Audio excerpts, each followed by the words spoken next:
Hi guys, welcome to Sai Purna vlogs. అందరూ ఎలా ఉన్నారు? నేనైతే చాలా బాగున్నాను. ఎవరైనా కొత్తగా నా ఛానల్ చూస్తే like, share and subscribe to my channel.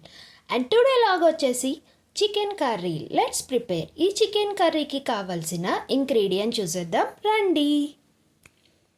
First 500 grams chicken, onions and 1 cup tomato puree, chilli, coriander and curry leaves, garlic and jeera and gasagasalu, ginger garlic paste and oil, salt, పసుపు, coriander powder, chilli powder, garam masala. And ముందుగా మనం garlic and jeera and గసగసాలను ఈ మూడింటిని కూడా మనం ముందుగా దంచుకొని ఒక పేస్ట్లా చేసుకోవాలి. ఈ దంచిన దాన్ని ఒక బౌల్లోకి షిఫ్ట్ చేసుకోవాలి. ఇప్పుడు స్టవ్ ఆన్ చేసి ఒక బాండీ పెట్టి అందులో కొంచెం ఆయిల్ అనేది వేసుకోవాలి. ఈ ఆయిల్ అనేది వేడైన తర్వాత ముందుగా కట్ చేసి పెట్టుకున్న ఆనియన్స్, చిల్లీస్ ఈ రెండింటిని కూడా బాగా ఒక గరిటెతోని కలుపుకోవాలి.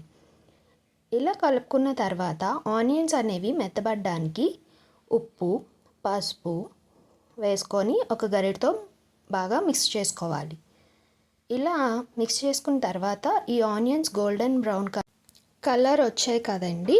ఇప్పుడు ఇందులోని మనం ముందుగా క్లీన్ చేసి పెట్టుకున్న చికెన్ అనేది ఇందులోకి వేసుకొని కొంచెం బాగా కలుపుకోవాలి. ఈ చికెన్లో ఉన్న వాటర్ అంతా ఇంకిపోయి మనకి ఆయిల్లోని బాగా ఈ చికెన్ అనేది ఉడకాలి. దీనికోసం ఒక మూత పెట్టేసి 10 నిమిషాల తర్వాత మూత తీసి చూస్తే ఇలా ఉంటాయి. ఇలా దగ్గర పడి ఆయిల్ అనేది పైకి తేలుతూ ఉంది కదండి. ఇప్పుడు పీస్ చూడండి, చాలా గట్టిగా మంచిగా ఉంది. ఇప్పుడు ఇందులో 2 స్పూన్స్ అల్లం వెల్లుల్లి పేస్ట్ వేసుకొని ఈ అల్లం వెల్లుల్లి పేస్ట్ పచ్చివాసన పోయే వరకు దీన్ని ఫ్రై చేసుకోవాలి. ఇలా ఫ్రై అయిన తర్వాత ఇందులో టమాటా ప్యూరీ అనేది కూడా వేసుకొని ఈ ప్యూరీ అంతా కూడా మంచిగా ఫ్రై అయ్యి ఆయిల్ అనేది పైకి తేలే వరకు మనం ఫ్రై చేసుకోవాలి. ఇప్పుడు ఇది వేగడానికి మనం ఒక లిడ్ అనేది పెట్టుకుందాం. ఒక 10 నిమిషాల తర్వాత లిడ్ అనేది తీసేసి ముందుగా మనం దంచి పెట్టుకున్న మసాలా ముద్ద అనేది ఇందులో వేసుకోవాలి.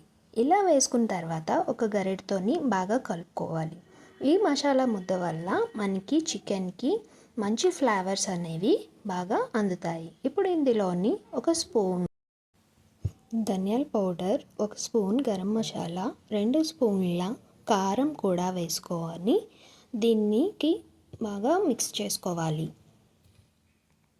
ఇప్పుడు చిన్ని గ్లాస్ అంత వాటర్ తీసుకొని ఇందులో వేసుకొని ఒక గరిటెతో బాగా కలుపుకోవాలి. ఇలా కలుపుకున్న తర్వాత ఈ మసాలాలన్నీ కూడా వేసాం కదండి, ఇవన్నీ కూడా చికెన్ పీస్కి అనేది బాగా పట్టి మంచిగా టేస్టీగా అవ్వడానికి మనం ఒక లిడ్ని అయితే పెట్టుకోవాలి. 10 నిమిషాల తర్వాత లిడ్ తీసి చూస్తే ఇలా మనకి ఆయిల్ అనేది బాగా తేలుతుంది. ఇప్పుడు ఇందులోని కొరియాండర్ అండ్ కర్రీ లీవ్స్ని కూడా వేసుకొని బాగా మిక్స్ చేసుకోవాలి. ఇప్పుడు ఈ కర్రీ అంతా కూడా దగ్గర పడి ఆయిల్ అనేది బాగా తేలి మనకి ఎంతో రుచికరమైన చికెన్ కర్రీ రెడీ అయింది. ఇలా దగ్గరికి అయిన తర్వాత మనం స్టవ్ అనేది ఆఫ్ చేసుకొని దీన్ని పక్కన పెట్టుకోవాలి. అంతేనండి, ఎంతో టేస్టీ అయిన చికెన్ కర్రీ రెడీ.